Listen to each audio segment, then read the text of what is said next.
Hello, नमस्कार, स्वागत है आप सभी का हमारे channel study with Biru Singh में। मैं लेकर आया हूँ पर्यावरण अध्ययन के टॉप 30 क्वेश्चंस। देखेंगे और समझेंगे एक एक प्रश्न की विस्तृत व्याख्या के साथ। तो आइए शुरू करते हैं इस सेशन को। पहला क्वेश्चन आप सभी लोगों की स्क्रीन पर।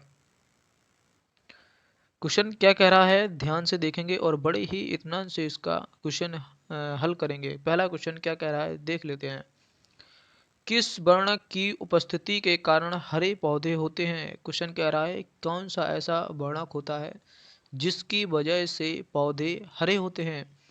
तो डी ऑप्शन उस स्लाइड में चला गया था, तो मैं यही ऑप्शन लिख दे रहा हूँ, क्लोरोफिल। अब आप आंसर को बता सकते हैं, क्या ये एंथ्रोसाइनिन हो जाएगा, कैरोनाइड हो जाएगा, लाइकोपेन हो जाएगा या क्लोरोफिल हो जाएगा? किसकी वजह से पेड़ पौधे की जो पत्तियां होती हैं वो हरी होती हैं? तो जो भी साथी विकल्प डी लगा रहे हैं सही है, क्लोरोफिल के कारण ही पेड़ पौधों की पत्तियां हरी होती हैं। ऐसा बिल्कुल सही हो जाएगा जो भी विकल्प डी लगाए हैं। एंथ्रोसाइनिन क्या होता है? सेव का जो रंग होता है, जो लाल रंग होता है सेव का, वो एंथ्रोसाइनिन के कारण होता है।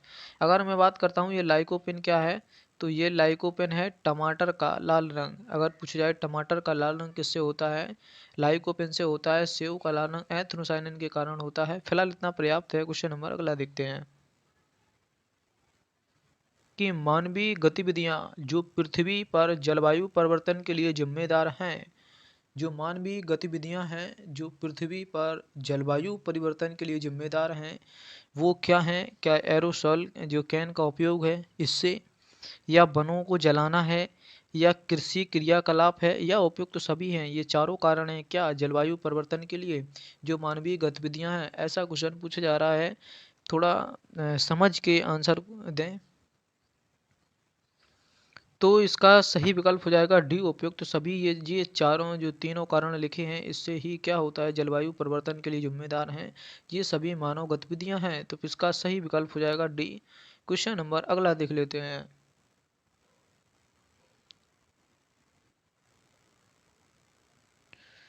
क्वेश्चन नंबर क्या कह रहा है कि जो जो यू फॉरविस फैमिली की कौन सी फसल बायोडीजल उत्पन्न करने के लिए जानी जाती है? इसे इम्पोर्टेंट की श्रेणी में रखेंगे क्योंकि ये टेट एग्जाम में पूछा गया है ना, तो इसको इम्पोर्टेंट लगाएंगे।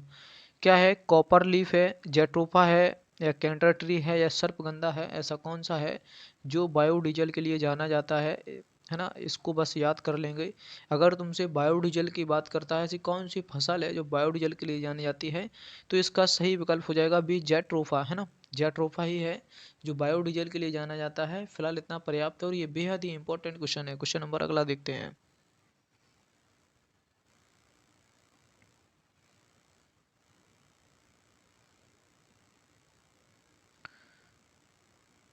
क्वेश्चन देख लेते हैं क्या कह रहा है कि जड़ी बूटियों की रानी भारत की सबसे पवित्र जड़ी बूटी है। इस औषधीय पौधे का हिंदू धर्म में बहुत ही महत्व है और इसका वनस्पतिक जो नाम है वो ओसियन सेक्टम है। इसे सामान्यतः किस नाम से जाना जाता है? जड़ी बूटी है, भारत की सबसे पवित्र जड़ी बूटी है और इसे हिंदू धर्म में बहुत ही इसका महत्व है ना। क्या ये अजवाइन है, तुलसी है, रोज मेथी है, या धनिया है? आप सभी लोग कर ले गए होंगे, मुझे बहुत ही आशा है, खुशी है, और इसका सही विकल्प हो जाएगा तुलसी, है ना। यही तुलसी है जो कि, है ना। तो ये जड़ी बूटी है, हिंदू धर्म में इसको मान्यता दी गई है और इतना पर्याप्त है। क्वेश्चन नंबर अगला देख लेते हैं। क्वेश्चन नंबर क्या कह रहा है, 125 नंबर देखेंगे। कह रहा है कि पीने के लिए सुरक्षित पानी को क्या कहते हैं? जो पीने का जो पानी होता है, अगर वो अच्छा पानी है, सही पानी है, तो उसे क्या कहेंगे? क्या ताज़ा जल कहेंगे उसे, या आशुद्ध जल, या पीने योग्य पानी, या फिर नल का पानी, है ना। थोड़ा सा समझने वाला क्वेश्चन है और है कुछ नहीं, बस थोड़ा सा समझ के आंसर दें। पीने के लिए सुरक्षित पानी को क्या कहते हैं? तो इसका सही विकल्प हो जाएगा बी, है ना। इसे अंग्रेजी में बोलते हैं पोर्टेबल, मतलब पीने योग्य जल, है ना। अगर किसी के पीछे हम मतलब पोर्टेबल लगा देते हैं ना, क्या लगा देते हैं? एबल। एबल का मतलब होता है योग्य, है ना। जैसे ई टेबल, खाने योग्य, है ना। कोई वस्तु है अगर वो बासी नहीं हुई है तो हम उसे लगा सकते हैं ईटेबल, ये खाने योग्य है। ऐसे ही पानी खराब नहीं हुआ है तो पोर्टेबल है, पीने योग्य पानी है। तो फिलहाल इसका सही विकल्प हो जाएगा बी। क्वेश्चन नंबर अगला देख लेते हैं।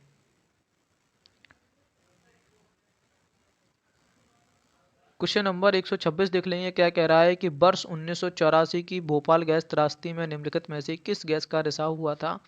है ना, बहुत ही इंपॉर्टेंट क्वेश्चन है, कई एग्जाम में तुम्हें रखा मिलता है सीधा ही सीधा भोपाल गैस से संबंधित। क्वेश्चन नंबर अगला देख लेते हैं। क्या है इसमें, मेथेन है या मिथाइल आइसोसाइनेट है, नाइट्रस ऑक्साइड है, कार्बन डाइऑक्साइड है। किस गैस का रिसाव हुआ था जिसकी वजह से 1984 में भोपाल गैस त्रासदी का नाम दिया गया। तो वो थी तुम्हारी मिथाइल आइसोसाइनेट, है ना, AMIC थी, है ना। और अगर इसकी कंपनी की बात करते हैं तो यूनियन कार्बाइड कंपनी हो जाएगी। फिलहाल इतना पर्याप्त है। क्वेश्चन नंबर अगला देखते हैं। क्वेश्चन नंबर क्या कह रहा है, इसको देख लेंगे। विश्व पर्यावरण दिवस कब मनाया जाता है। बहुत ही घिसा पिटा क्वेश्चन है और आप सभी लोग कर ले गए होंगे।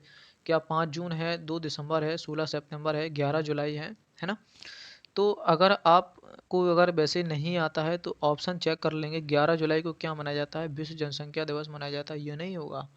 16 दिसंबर को क्या मनाया जाता है, ओजोन परत मनाई जाती है, ये भी नहीं होगा। तो 5 जून है इसका सही विकल्प। क्वेश्चन नंबर अगला देखते हैं। अगर पूछा जाए तुमसे कि MS स्वामीनाथन है, MS स्वामीनाथन है, कौन है भैया MS स्वामीनाथन। क्या पारिस्थितिकी वैज्ञानिक थे, पत्रकार थे, कृषि वैज्ञानिक थे, पक्षी वैज्ञानिक थे, कौन थे। तो जो भी साथी सी लगा रहे हैं सही है, ये कौन थे, ये पक्षी वैज्ञानिक थे, है ना।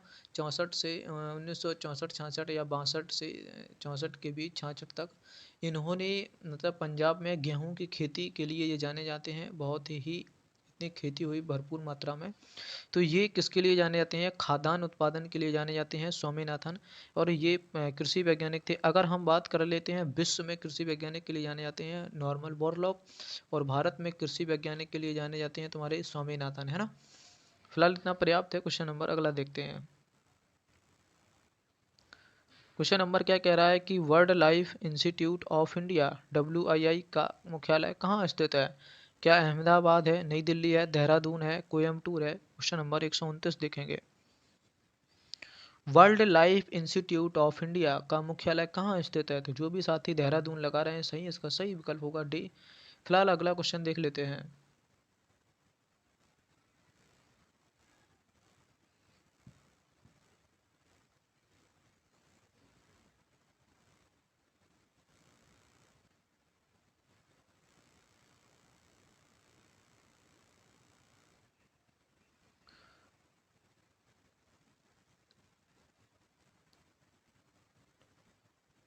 कह रहा है कि प्रकाश संश्लेषण के दौरान हरे पौधे निम्नलिखित में से किसे सोख लेते हैं। बहुत ही सिंपल प्रश्न है। क्या कार्बन डाइऑक्साइड को सोखते हैं, हीलियम को, नाइट्रोजन को, ऑक्सीजन को, है ना। ये भी कोई क्वेश्चन नहीं था लेकिन फिर भी ये क्वेश्चन पूछा गया है एग्जाम में। पेड़ पौधे होते हैं वो क्या करते हैं, आप बताएं। पेड़ पौधे हैं ये क्या करते हैं, इसका सही विकल्प का चुनाव करें।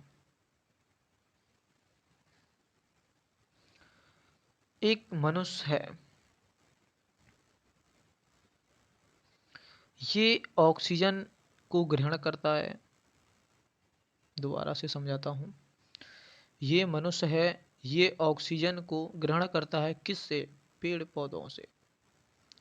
और पेड़ पौधे इससे, ये मनुष्य से क्या ग्रहण करते हैं, कार्बन डाइऑक्साइड। हम एक दूसरे के पूरक हैं, निर्भर हैं उन पर। अगर हमें पेड़ पौधों से कुछ मिलता है तो ऑक्सीजन मिलती है, लेकिन उनको भी हमसे कुछ मिलता है तो मिलती है कौन सी, कार्बन डाइऑक्साइड गैस, है ना। फिलहाल इतना पर्याप्त है। 130 का सही विकल्प हो जाएगा ए। क्वेश्चन नंबर अगला देखते हैं। क्वेश्चन नंबर क्या कह रहा है कि अपशिष्ट उत्पादकों को खाने वाले जीवों को क्या कहा जाता है। जो अपशिष्ट पदार्थ खाते हैं उन्हें क्या कहा जाता है। क्वेश्चन नंबर 131 देखेंगे। क्या शाक भक्षी कहलाते हैं, मांस भक्षी कहलाते हैं, मृत भक्षी या रसायन भक्षी। इन दोनों को खाने वाला, शाकाहारी और मांसाहारी, इन दोनों को खाने वाला ये कौन होता है, मृत भक्षी होता है। तो फिलहाल इसका सही विकल्प हो जाएगा बी। क्वेश्चन नंबर अगला देखते हैं।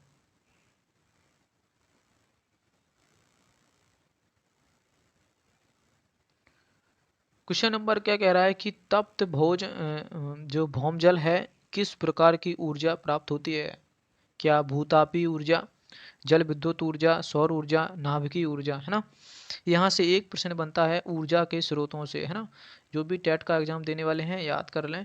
एक होती है तुम्हारी ऊर्जा वैकल्पिक ऊर्जा, एक होती है तुम्हारी ऐसे मतलब नवीनीकरण और अनवीनीकरण ऊर्जा में से पूछा जाता है ना। जैसे नवीनीकरण का मतलब होता है हम ऊर्जा उससे दोबारा बना सकते हैं, जैसे, है ना। और एक होती है अनवीनीकरण ऊर्जा, है ना। इनसे मतलब यहाँ से एक प्रश्न बनता है ऊर्जा से। फिलहाल कह रहा है कि तप्त जो भौमजल है इससे किस प्रकार की ऊर्जा प्राप्त होती है, क्वेश्चन नंबर 132 देखेंगे। तो भूतापी ऊर्जा हो जाएगी क्वेश्चन नंबर 132 का ए सही होगा। क्वेश्चन नंबर अगला देखते हैं। क्वेश्चन नंबर ये क्या कह रहा है कि 16 घास के मैदान कहाँ पाए जाते हैं। जैसे ही विश्व में क्या पाया जाता है, सवाना घास का मैदान अफ्रीका में है, बेल्स दक्षिण अफ्रीका में है, लानोज बेंजुला में है, कैडबरी न्यूजीलैंड में है, और भी मतलब बहुत सारे घास के मैदान हैं। ऐसे ही भारत से भी एक क्वेश्चन पूछा गया है कि 16 घास के मैदान कहाँ पाए जाते हैं, क्या हिमालय में, पूर्वी घाट में, या पश्चिमी घाट में, या विंध्याचल में। बहुत ही इंपॉर्टेंट क्वेश्चन है, तो इसको सही विकल्प का चयन करें 133 का। तो 16 घास के मैदान पाए जाते हैं आपके पश्चिमी घाट में। फिलहाल इसका क्वेश्चन जो सही हो जाएगा वो बी हो जाएगा। क्वेश्चन नंबर अगला देखते हैं।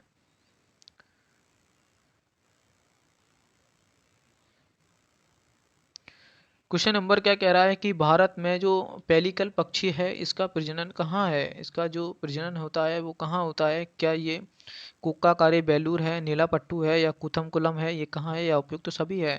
क्वेश्चन नंबर 134, इसका सही विकल्प का चुनाव करें। तो जो भी विकल्प डी लगा रहे हैं वो सही है। क्वेश्चन नंबर अगला देख लेते हैं।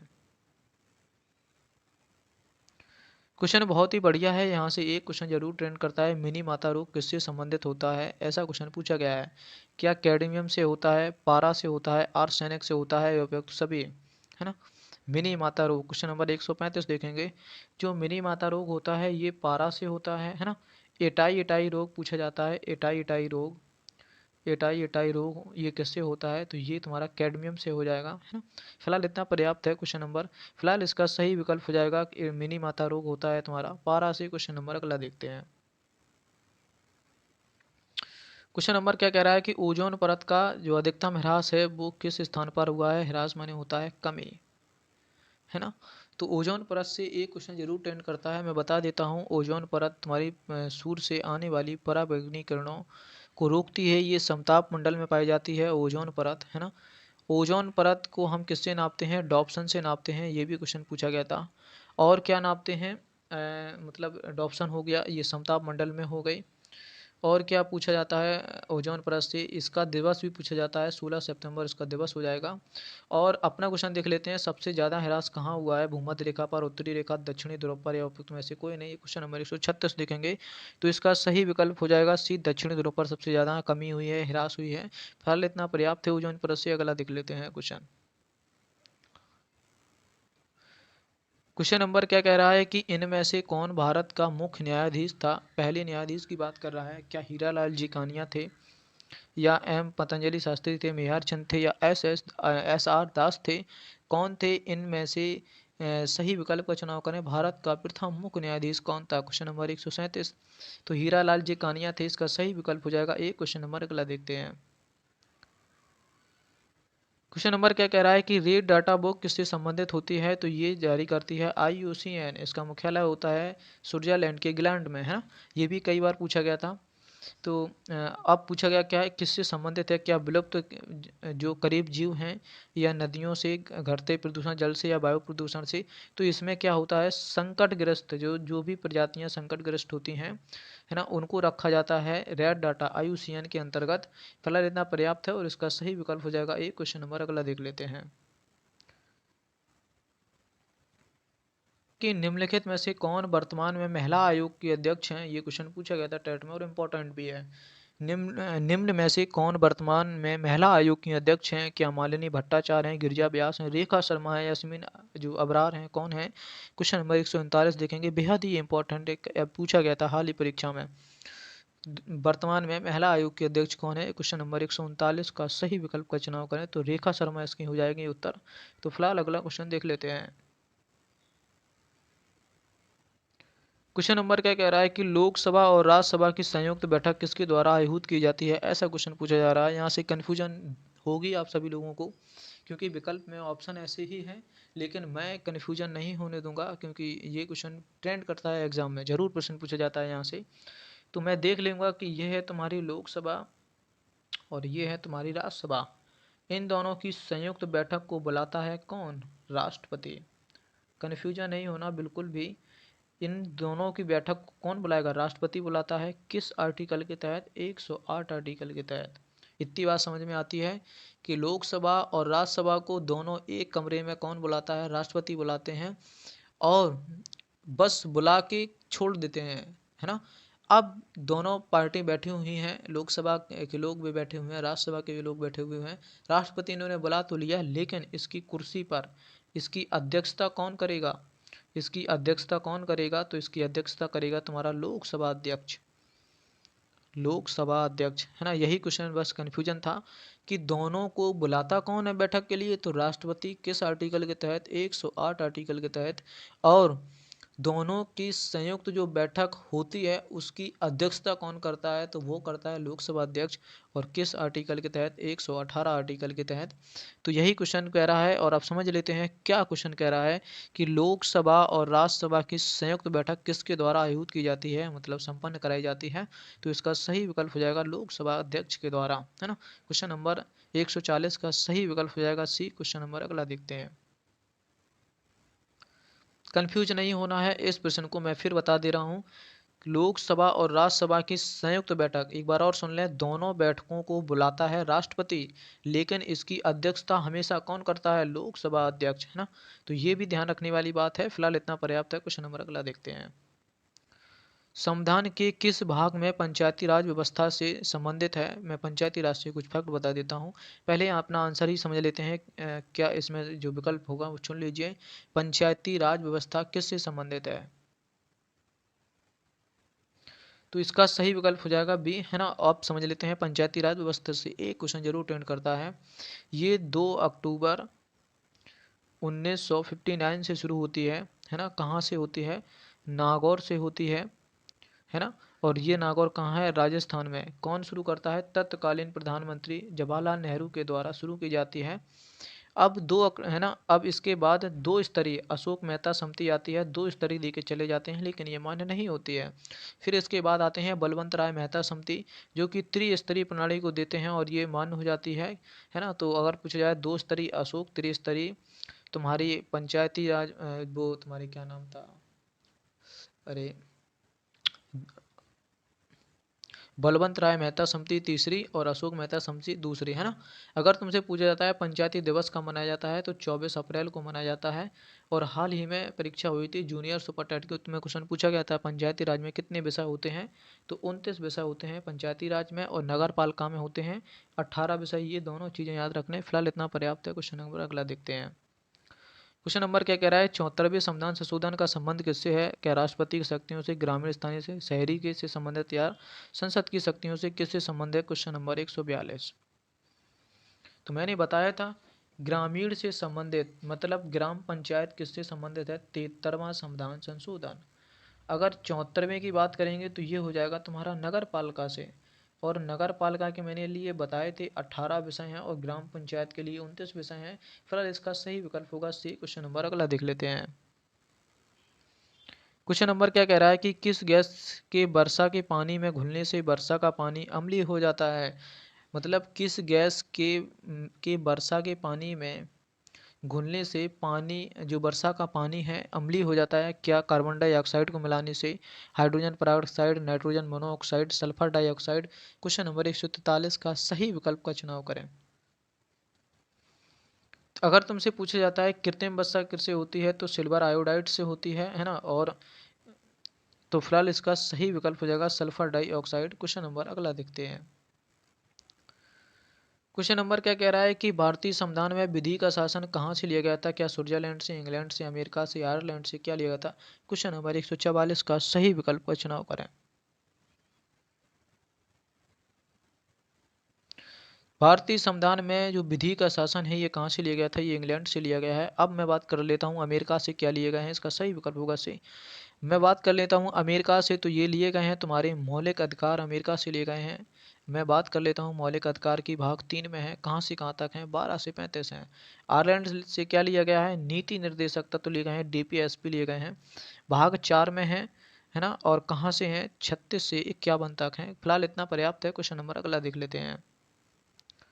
क्वेश्चन नंबर क्या कह रहा है कि लोकसभा के चुनाव हेतु अधिसूचना कौन जारी करता है, गृह मंत्रालय, भारत का निर्वाचन आयोग, राष्ट्रपति, लोकसभा सचिवालय, है ना। क्वेश्चन नंबर 145 देखेंगे। अब आप बात करते हैं चुनाव की, है ना, तो निर्वाचन आयोग ही तो चुनाव करवाता है और इसका सही विकल्प होगा बी, क्वेश्चन नंबर 145 का, भारत का निर्वाचन। क्वेश्चन नंबर अगला देखते हैं। क्वेश्चन नंबर क्या कहा जाता है, लोकसभा की कार्यवाही प्रथम घंटे में होती है और इसे क्या कहा जाता है, क्या शून्यकाल, सार्वजनिक काल, विशेषाधिकार काल या प्रश्नकाल, है ना। यहाँ से एक क्वेश्चन और पूछा जाता है, पहले इसको देखेंगे और दूसरा क्वेश्चन देखेंगे क्या पूछा जाता है। लोकसभा की जो पहली कार्यवाही होती है, मतलब जो पहला घंटा होता है, उसे क्या कहा जाता है। क्वेश्चन नंबर 146 का सही विकल्प का चुनाव करें।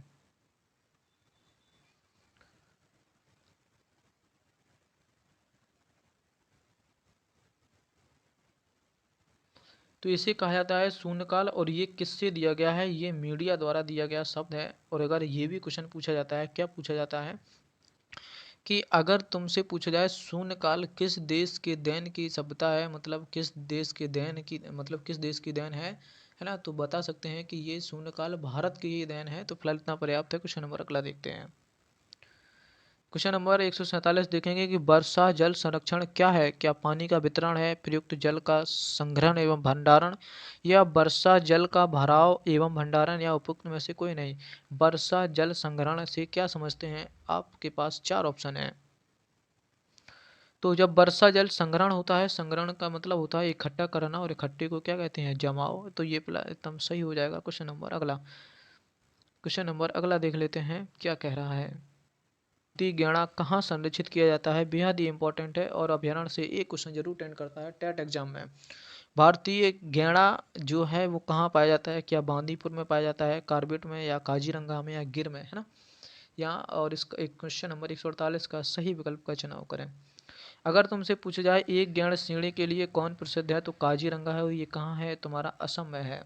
असम में बहुत ही प्रसिद्ध कुल काफ़ी सारे हैं, जैसे नमेरी हो गया, ओरांग हो गया, है ना। और हाल ही में दो नए बने हैं, दिहिंग पटकाई और रायमोना। ये दोनों बेहद ही इंपॉर्टेंट हैं, दिहिंग पटकाई और रायमोना, ये असम के ही हैं, तो इनको भी याद रखना है। अगर तुमसे पूछा जाता है बांदीपुर कहाँ है, तो बांदीपुर कर्नाटक में है। ये भी क्वेश्चन पूछा गया ट्रेंडिंग। और जो गिर है ये कहाँ है, ये गुजरात में है ना। और जिम कार्बेट पहला राष्ट्रीय पार्क है, ये कहाँ है, उत्तराखंड में है। और इसका पुराना नाम भी पूछा जाता है, तो हिली नेशनल पार्क है। फिलहाल इतना पर्याप्त है और इसका सही विकल्प हो जाएगा अपना कि भारतीय गैंडे जो एक गैंडे सैंक के लिए है, तो काजीरंगा असम हो जाएगा इसका सही विकल्प। क्वेश्चन नंबर अगला देखते हैं। क्वेश्चन नंबर 149 देखेंगे और क्या कह रहा है, समझेंगे बड़े इत्मीनान से। निम्न में से कौन सा क्रम पारिस्थितिकी तंत्र में ऊर्जा के प्रवाह में सही है। मैंने बताया था पारिस्थितिकी तंत्र से हमेशा आपको टेट में 5 से 10 नंबर मिलते आए हैं, तो आप पारिस्थितिकी तंत्र के बारे में पढ़ लीजिए। कहीं उनकी चयन पूछता है, तो कहीं 10% का नियम किसने दिया, लिंडमान ने दिया। कहीं पिरामिड से क्वेश्चन पूछता है कि तालाब का में जीव भार का पिरामिड कैसा होता है, तो उल्टा होता है। और ऊर्जा में जो जीव भार का पिरामिड बनता है, तो हमेशा सीधा बनता है, और यही श्रृंखला यहीं से क्वेश्चन पूछे जाते हैं। फिलहाल हमें बिल्कुल क्रम से लगाना है, कौन कौन आता है पहले नंबर पे। क्वेश्चन नंबर 149 देखेंगे। क्या उत्पादक आते हैं, उत्पादक वे होते हैं जो पेड़ पौधे, है ना, इन्हें क्या बोलते हैं, उत्पादक बोलते हैं। इन पेड़ पौधों पे जो आश्रित घास फूस पर आश्रित रहते हैं, उन्हें क्या बोलते हैं, उपभोक्ता बोलते हैं। और जो उपभोक्ताओं पर आश्रित रहते हैं, क्या उन्हें अपघटक बोलते हैं। ऐसी चैन है। क्या जो उत्पादक हैं, अपघटक हैं, उपभोक्ता हैं, अपघटक उपभोक्ता, ऐसे ही आपको क्रम से लगाना है। तो मुझे नहीं लगता कि इससे अच्छा विकल्प आपको कोई मिलता होगा जो कि पूरी की कड़ी को दर्शाता है ना। ये एक दूसरे पर आश्रित होते हैं, इस पर ये है और इस पर ये है। तो फिलहाल इसका सही विकल्प हो जाएगा ए। क्वेश्चन नंबर अगला देखते हैं। ये इस सेशन का लास्ट प्रश्न है दोस्तों। मैंने पूरे वीडियो में लाइक्स या सब्सक्राइब के बारे में बात नहीं किया गया, क्योंकि आपका समय बहुत ही कीमती है, तो बने रहें मेरे साथ। और लास्ट इस सेशन का लास्ट प्रश्न हल करते रहिए। कौन सी ग्रीन हाउस गैस वातावरण में सबसे अधिक मात्रा में उपस्थित रहती है, ऐसा क्वेश्चन पूछा जा रहा है। ग्रीन हाउस सबसे अधिक मात्रा में उपस्थित रहती है क्या? कार्बन डाइऑक्साइड, प्रोपेन, एथेन और मीथेन। क्वेश्चन नंबर 150 का सही विकल्प का चुनाव करें। तो जो भी साथी ए लगा रहे हैं वो सही है, कार्बन डाइऑक्साइड की मात्रा अधिक है। और जो भी साथी नए हैं प्लीज़ चैनल को सब्सक्राइब करें, बेल आइकन को प्रेस करें ताकि आने वाली वीडियो समय से मिल सके। आज के लिए इतना पर्याप्त है, तब तक के लिए आप अपना और अपनों का ख्याल रखें। जय हिंद दोस्तों।